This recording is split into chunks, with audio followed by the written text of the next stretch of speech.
nyanga anya bịawago anyị bụ ndị Igbo ndị na-eme nyanga anya bịawago kwenye ọzọ anya bịawago ewo anya bịawago anya bịawago ewo anya bịawago anyị bụ ndị Igbo ndị na-eme nyanga anya bịawago anyị bụ ndị Igbo ndị na-eme nyanga anya bịawago si na-ekene m unu ndị Igbo be anyị ekene m unu ndị Igbo be anyị sinifa Igbo nnọnụ Igbo nnọnụ sipa ndewo ndewo sipa ndeje ndeje sipa deme deme sipa daalụ daalụ Igbo anyị abịa ọka mụlụmụ anyị ekene unu anyị abịakwa ọzọ ime Igbo ọzọ anyị na-akọwasi ike ka anyị wee jisi ike wee welitekwa Igbo na-anwụnyu anya pii. Hello the whole world, good people of the world, we are here to promote our language because our language is dying. We are trying to rescue our language. We are promoter and we are motivator and educator of Igbo language. For benefit of those who don't know what we are doing, we are trying to promote our language, Igbo language. Please join us. If you are Igbo person, come closer. If you marry to Igbo, come closer. Bring your children. Invite others. Tell them to come. This is Igbo time to educate our people how to speak, read, and write. Please meet us in our YouTube channel, Igbo Anyị Abịa, Twitter, Igbo Anyị Abịa, Instagram, Igbo Anyị Abịa. Please join us. Make us to move forward. If you like what we are doing, subscribe to our YouTube channel by the name Igbo Anyị Abịa, because nothing binds people together more than language. Language has been described as an ethnic identity, and if any ethnic loses its language, the people have inevitably lost their identity. That's why we are trying hard to restore our language, because it's very important in the human race, because God that made us to speak different languages know the purpose He made us to be speaking the different languages, because nothing bound people together more than language. It's good to come together, people that speak the same language. God made it to be so. It is natural. It is not man-made.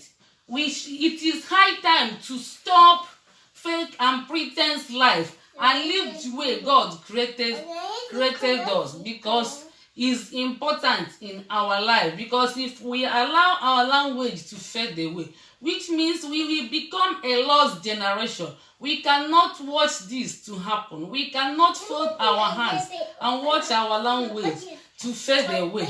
Please join us. Thank you.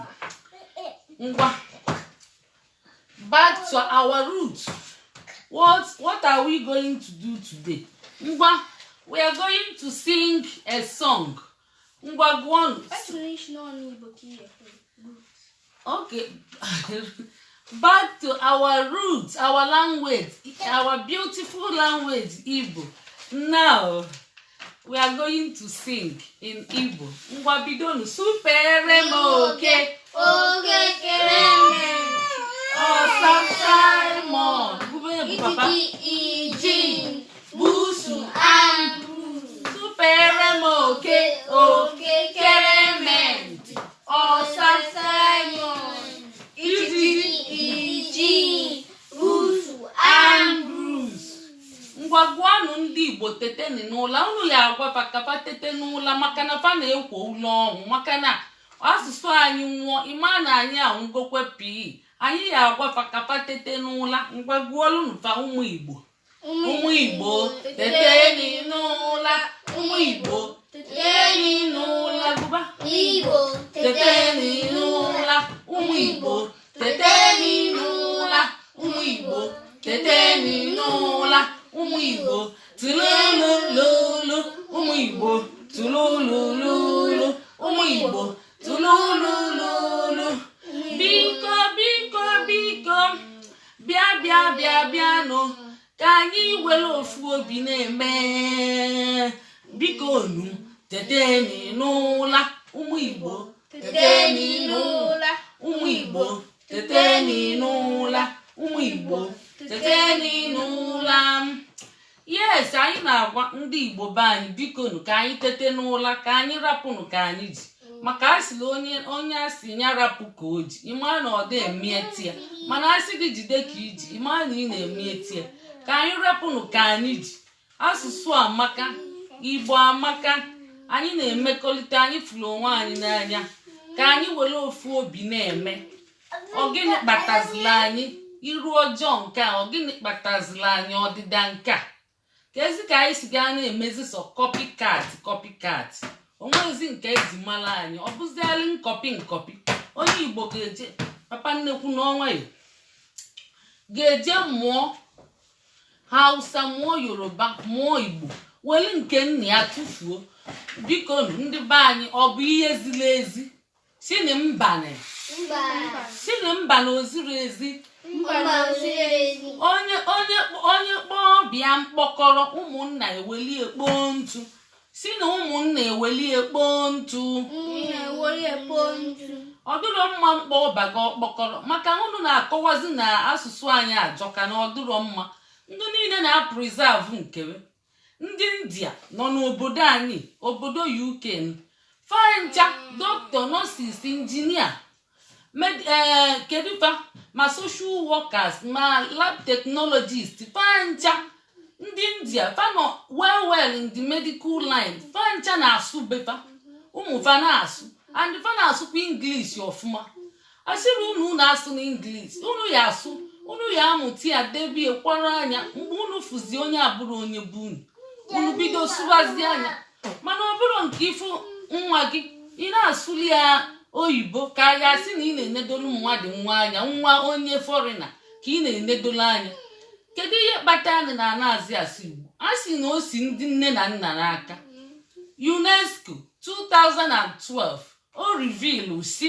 na Igbo ga-anwụ ma ọ bụ na akpachapụrụ anya na in next century that is in mgbe o predictili ebu na 2012 or say in 50 years now ọ bụgo 8 years agago ka akpọzi anya approximately 10 years so in 40 years to come Igbo ga-anwụ onwezi onye ga na-asụ Igbo onwezikwa onye ga-ama nwanne onye ọbụla efuzie and nke ezikwa onye ọbụla na-apụ ije anyị na-emezi Igbo n'obodo oyibo na-eli ji n'obodo oyibo onwekwa onye na-achọzi na ya ka m ji asị Igbo anyị abịago onwezikwa ụna unu jee subscribe ọla anyị na YouTube channel and anyị ga-ebido na-akụzizi Igbo proper maka otego anyị ji na-eme hobby anyị ji eme hobby since nji wee mụọ ada m nwaanyị opempe mbuye n'afọ anyị were Igbo na-eme hobby welie na-eme egwuregwu ka Joe since 9 years now 10 anyị ji na-asụ na-egosipụtakwa n'Igbo amaka mana kịtazi egwu abago na nchakpọpụta anya ọ bụ ozikwa egwuregwu anyị eminigo biznes anyị mini biznes ọ bụ na ihe anyị na-eme dị gị mma jee tinyela anyị tọmbọb kpọọ ndị be gị buketenu tebụl nso ma oche n'ọlụnụ jisi na ike mụta ofu ihe kpọọnụ fa ihe abụ oge ụmụaka bụkwalị nke okenye maka na gịnị o nwekwe ndị okenye kpọrọ onwe fa ndị Igbo amara asụ Igbo onye Igbo amara asụ Igbo anyị akpọzi ya gịnị a ga-akpụ ya onye Igbo ka a ga-akpọzi ya gịnị Adaobi ka ihe a ga-akpọ onye ahụ onye ọcha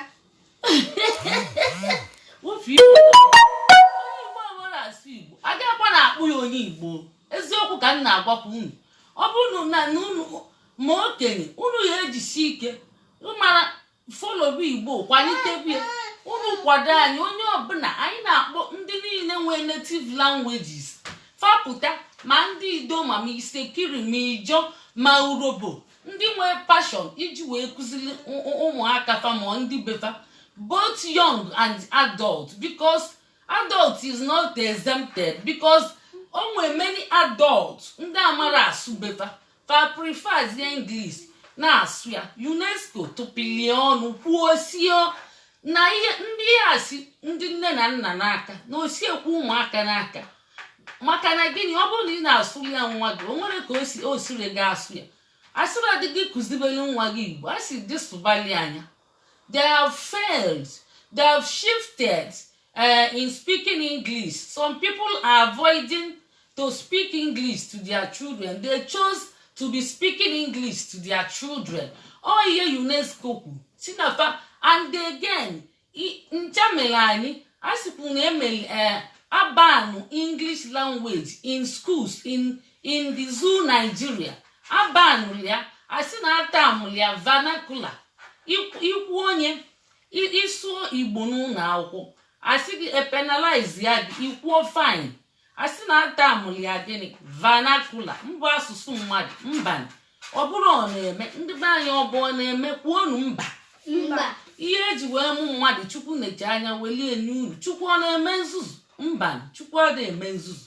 So anyị ga-agbado ihe Chukwu nyere anyị anya gbadosie ya ike, maka na ihe onye nwe ka o ji ya n'aka. Ihe mmadụ nwere were ihe enye nwa ihe ọbụla o nwere ihe iji ka mmadụ mma ọ ga-akwa respect gị. So ihe mma gwa ndị na-asụsụ oyibo anaghị asụ Igbo bụ na nọọ gịnị inferiority complex kapa na-eme. Inferiority fa feel inferior na fa sụọ befa fa feel inferior, which means enye machis gị kpa tie ọkụ na bunu ị ya akpa tie ọkụ na bunu si na ebe a na ọmụ ga-adịrọ mma. Ọrụ ihe ị na-akọwa ọnya na onwere ihe ọzọ. Ihe ị na-akọwa ihe ime Igbo ma ọ bụ si kọwaa anya tụpịa anya ọnụ ọnyanwa. So kedu ihe anyị ya agụ taa? Yes, before anyị gụba akwụkwọ a mbido Igbo onye chọọ jegotie na enyi anyị golie anyị tụlie ọda ewetela anyị. So onye chọọ iji na-akụziri nwa ya ọtụpụ ọda ewetela ya. Ọ bụ ọkwa anyị deli anyị jos tụọ ọda ewetela anyị. So anyị na-akụzikwere ụmụ anyị custom and gịnị tradition. Ana m akụziri ụmụ m na-asị ya gịnị Adaobi kwuo ihe nkụziri unu as our custom and tradition. Onye teta ụlọ onye ekwu ụtụtụ ọma, onye ọbụla ọvụ onye ekwu ụtụtụ ọma. Ana o teta ụlọ onye ebido n'inebe TV onye jeje ozi wee ju mọmị iwe onye eme. Oye junior ameli veje chozi veje mele momi kwa yanya me. And mama ki ma papa ki ne ko huto onyi mera. O ma bo onyi ma. Yes. Onyi ma we. Onye adult. Onye papa ibi. Yele ko kumbe. Mgbe mama yikwazi ukwu onye na-ekwu okwu nye na ọnkụlụ bịa n'ime ụlọ ihe na-akpọ ya afọ ihe na-ekwu like Patrick no ihe akpọ ya Uncle Patrick or ihe akpọ ya Auntie Bessie. Yes, oke nwa nwe ihe ichete nkụziri unu custom and tradition anyị onwe ofe ichete kedu gwa ndị Igbo ọ bụrụ m ka ị na-agwa gwa na ndị ị na-agwa okwu a na-ene gị anya gwa onwe ofe ihe ịmụta as custom and tradition. Mgbe ụmụ na-eti sista ya obodo ya iwe sulie tie ya iwe mgbe ibu n'ụlọ ibu ahụ ya ụnụ vokọt ya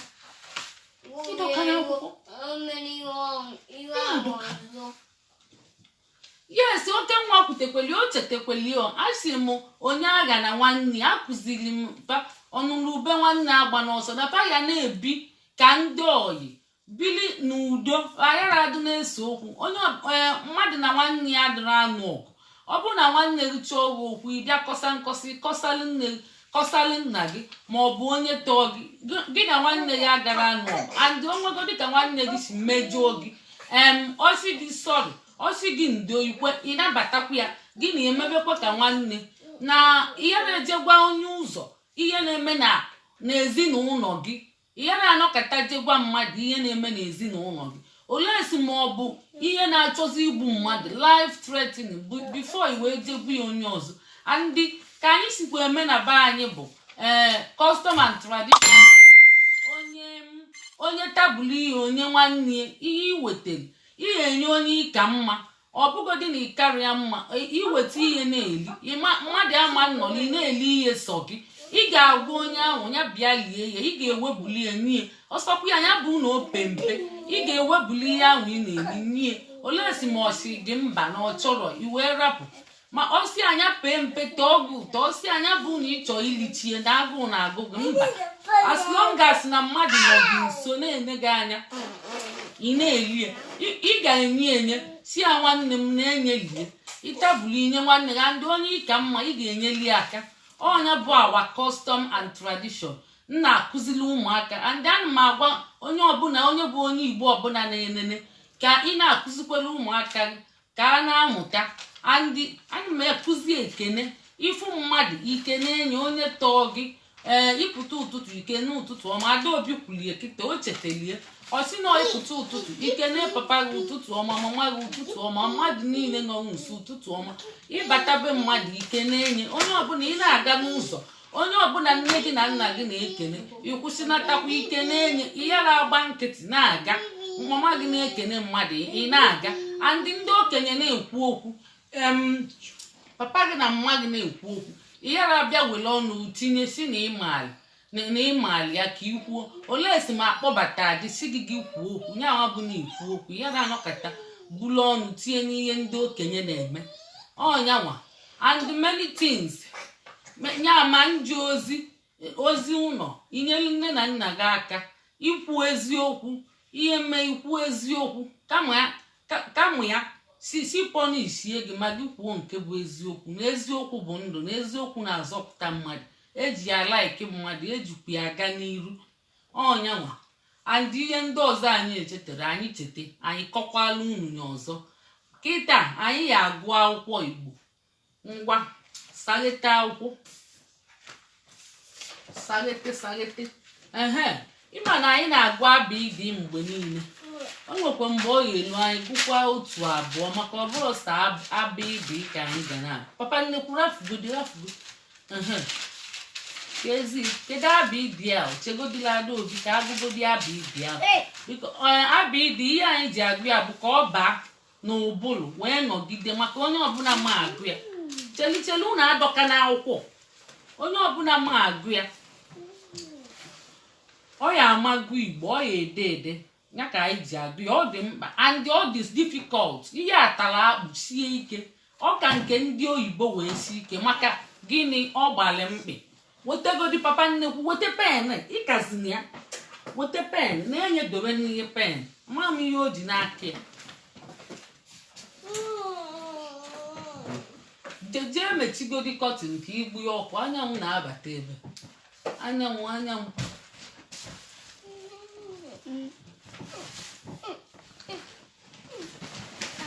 kwadobe oche ka ihe na-eme ndị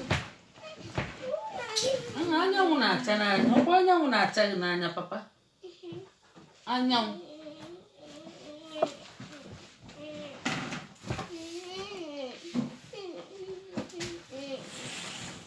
mba dị n'azụ ka o si ga-aga rafuzi anya mechikwuo nke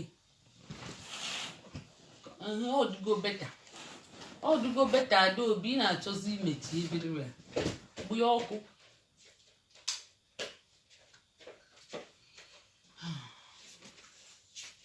oke nwa ime agụ agba egi ngwa gụọ na-alụ ya aka wee na-ekwu na-ekweli na papa nnekwuchele ka oke nwa gụọ ihe ngwa gụọ A B C D E F G B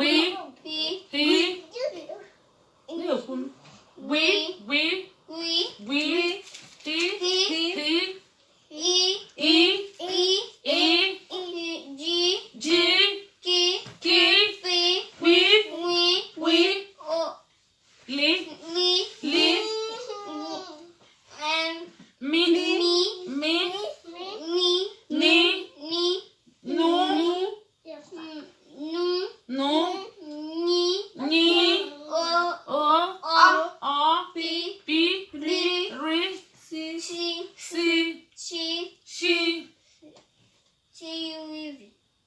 Kedu ebe ị nọ? Ti U O Viwiyizi. Kụọ n'aka. Agịrị ngwa chọkwa igwu. Ngwa gụọ. A B C D E F G B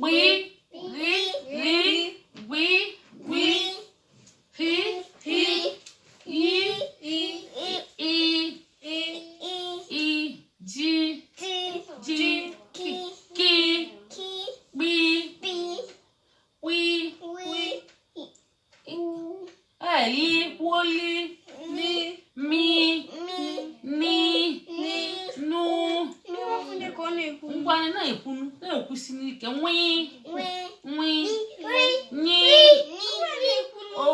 ọgbana na-ekwu ka nneli aka na ị ga-atọzi ebe ngwa na-ekwu na agịrịgba nwa kwụsịrị ike ịma na-ekwu enyeli gị aka na ga-arafụzi aka ka ọ ngwa ịmazi ya na-enye pi ri si shi ti na-enye u kwuo u vi easy. Kwuo n'aka agụtakwala o. Amadị m na ị na-efolo pa nnekwu siri na ọnyakwa ga-agụ ngwa gụọ webelini papa nnekwu webelini ya ụlọ ya na-ege ntị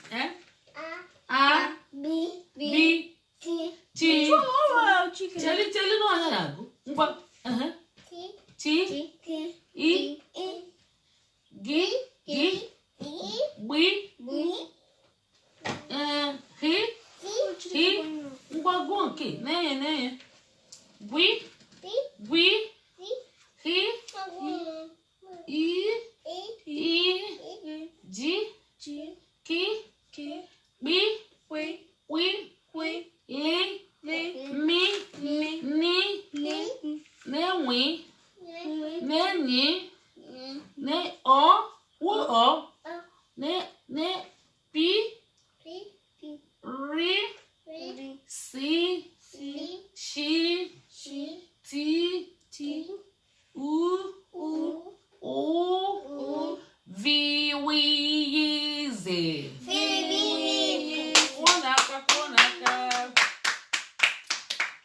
Unu agbanika unu na-eme ọfụma. Daalụnụ. Kedu ike nke a ya agụzi Adaobi? Kedu rida ya agụ? Na akụkọ ifo Adaobi ya agụ ngwa gụọ chela agịdị gbakọ ọgwụ. Akụkọ ifo na-akụzi ezi omume, ajọ nwata na nwanyị mmụọ. Chapiwo o nwere akụkọ ma m ga-akọrọ unu. Kọrọ anyị ka obi dị anyị ụtọ. Ngwakwuo nie kọrọ anyị ka obi dị anyị ụtọ. Otu nwanyị mụtara ụmụ abụọ. Aha ha bụ Obiọma na Ntịike. Nne ha kwadoro gawa Eke Bishọp. O riro ụmụaka ha nọdụ n'ụlọ. O kochi ka nwanyị ọ chọghị ka nwanyị mmụọ tọrọ ụmụ ya gbalaga. Ọ chọghị. Obiọma nọ n'ụlọ. Ntịike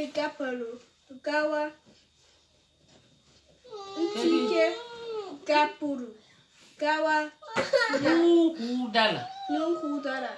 Nwaanyị mmụọ toro ntị ike gbalaga. Nne ha kwara akwa nke ukwuu. Onye a gwara nyanụ. Onye gọrọ ihe nyanụ. Ndụ dị na ntị. Kwụọlụ na Adaobi ya ka ọ gbanika. Ọ bụkwala ihe ọfụma. Cheli ka nkụzi anya wee jụọ ụnụ ajụjụ. Chelini. Ka m gwa onye nke ugboro na-abụ ka m wee jụọ ụnụ ajụjụ. Gịnị ka obi oke mba na ihere agụrụ? Ị na-enye anyị nsogbu papa. Cheli ngụcha ịgụọ. Ọ si gịnị? Akụkọ ifo na-akụzi ezi omume. Ajọ nwata na nwaanyị mmụọ. Papa nnekwu kedu? Ngwa kwuo. Ajọ nwata na nwaanyị mmụọ. Kwuo nie. Ajọ nwata na nwaanyị mmụọ. Na-ekwu na ihe nnekwu. Ajọ nwata na nwaanyị mmụọ. Ajọ nwata na nwaanyị mmụọ. Chakpiwo. O nwere akụkọ m ga-akọrọ unu. Kọrọ anyị nke obi anyị. Ihe m kwuru kwuo. O nwere akụkọ m ma akọrọ unu. Kọrọ anyị ka obi dị anyị ụtọ. Otu nwaanyị mụtara ụmụ abụọ. Kwuo nie. Ha abụọ bụ Obiọma na Ntị Ike. Na-ekwusikwa n'okwu ike maka mamụ na-alala ụla. Nne ha kwadoro gaba eke. Ọ rọrọ ụmụ a ka ha nọdị n'ụlọ. Ọ chọrọ ka nwaanyị mmụọ tọrọ ụmụ ya gbalaga.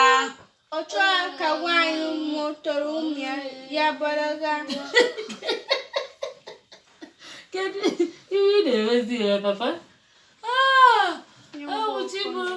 Ọ sịkwa gịnị? Obiọma nọ n'ụlọ. Ntị Ike gbapụrụ gaba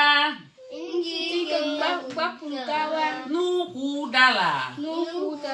Nwaanyị mmụọ tọrọ Ntị Ike gbalaga.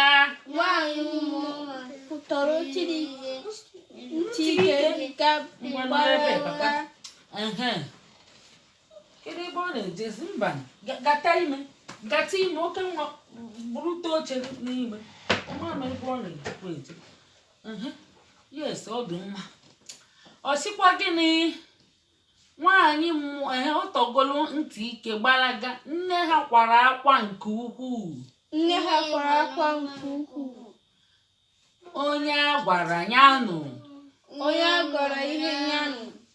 Ndụ dịkwa na ntị. Dọọnụ ntị unu aka. Ndụ dị na ntị anụwa. Onye a gwara ihe nyanụ. Mmadụ na-abọkwa gị ihe na-etọ. Onye agwaghị onye agwaghị. Gị nụkwalị gị agbaga na-agbaga. Ma mụ ya gwara ya ihe ọjọọ.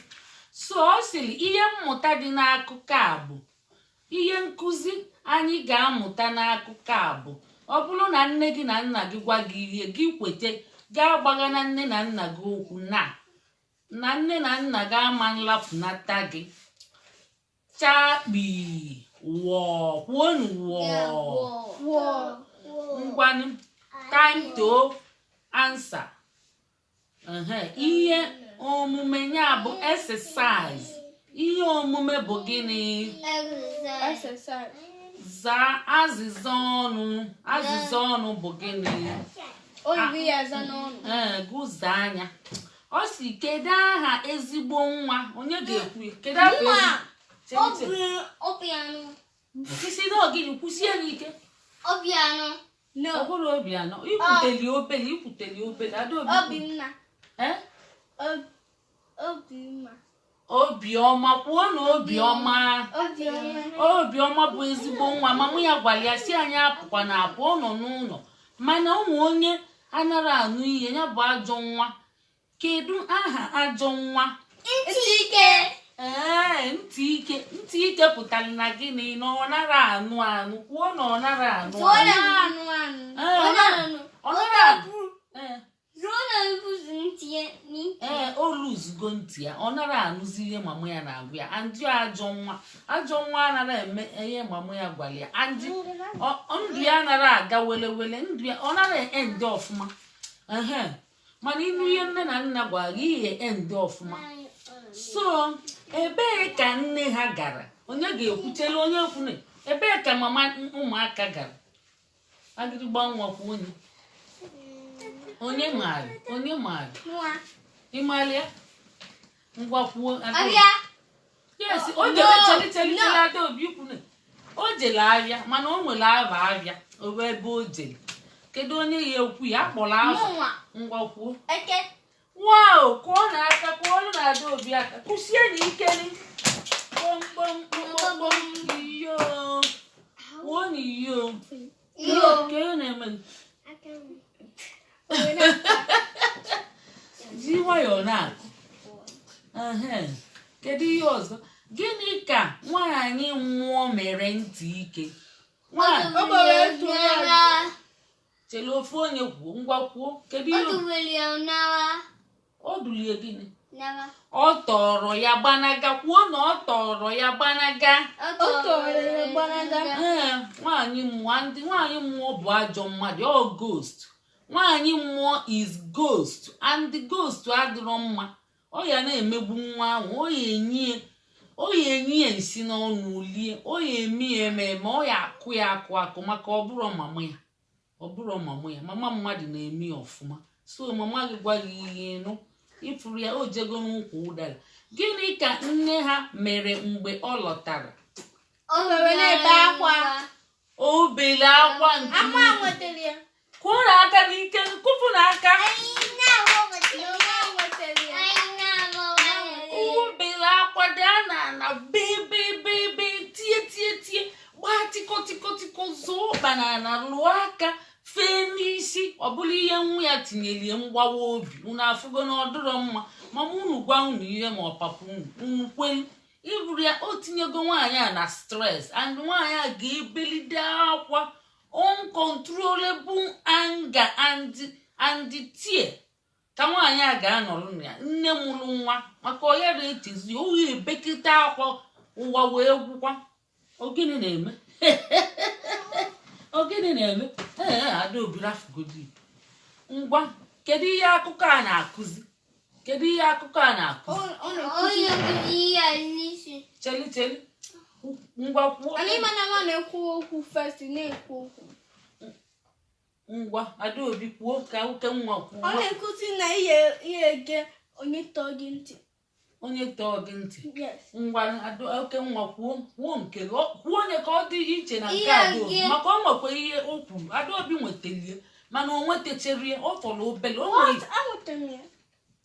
cheligori ka oke nwa kwuo maka papa nnekwu kwuo na ya. Ngwa kwuo. Ihe ga-echito mama gị na papa gị. Gaskiya onye nwetalie excellent, ị nwetalie good, mana oke nwa nwetalie gịnị? Excellent. Ịbụ na aka n'ike. Ya bụ anyị emesigo mbọsị tata. Mbọsị ọzọ anyị bịakwa. Kpọtanụ ụmụ unu, kpọtanụ nwunye unu, ndị nụrụ ndị ọcha ma ndị anụrọ ndị Igbo. Sifa bịa na nna ebe ọ na-akpọtụ. This is Igbo Class World. Igbo anyị abịa. Biafra has come. Amen. Unu ga-akwado anyị ka anyị wee gaba n'iru. Ka unu si ga-akwado anyị bụ jee na YouTube anyị ka unu wee subscribe ọ makiani thumb up, makiani bie n'aka na mgbalimgba. Adaobi gwa ka wasi ga afọ anyị na YouTube. Ihe jee na YouTube wee search Igbo anyị abịa. Bebe press subscribe button and press the notification bell and you make thumbs up. Ngwa oke nwa kwuo kedu afa YouTube channel ya agwanu manya Igbo anyị abịa. Unu ya agwanu manya agịrịgba nwa ngwa kwuo Igbo anyị abịa. Cheli ọ na-abịa ka ikwu nke ngwa gwara okwu. Siva Igbo anyị abịa. Siva subscribe to our YouTube channel. Afia bụ Igbo anyị abịa. Ngwa papa nnekwu kwuo Igbo anyị abịa. subscribe.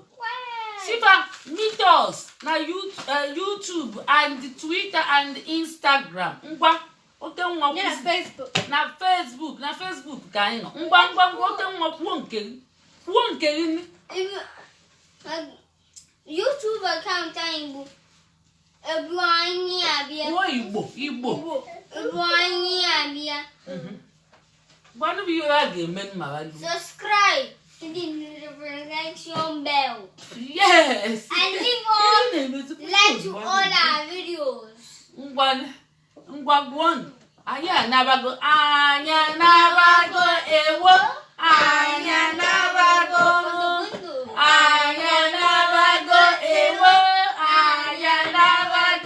Anyị bụ ndị Igbo ndị na-eme ịnyanga. Anyị bụ ndị Igbo ndị na-eme ịnyanga. Anyị anabago. Kwenye ọzọ. Anyị anabago ewo. Anyị anabago. Anyị emesigo ewo. Anyị anabago. Anyị bụ ndị Igbo ndị na-eme ịnyanga. Anyị anabago. Anyị bụ ndị Igbo ndị na-eme ịnyanga. Anyị anabago. Ngwa bondo. Nolan. Aka emechere na ya asị ka emesịa bifo ibinye. Biko bondo.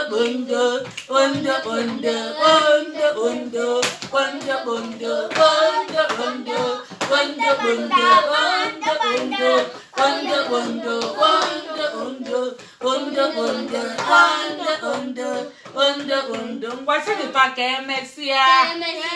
Ọ dị na mbọsị ọzọ mbọsị nta ka anyị tụọ.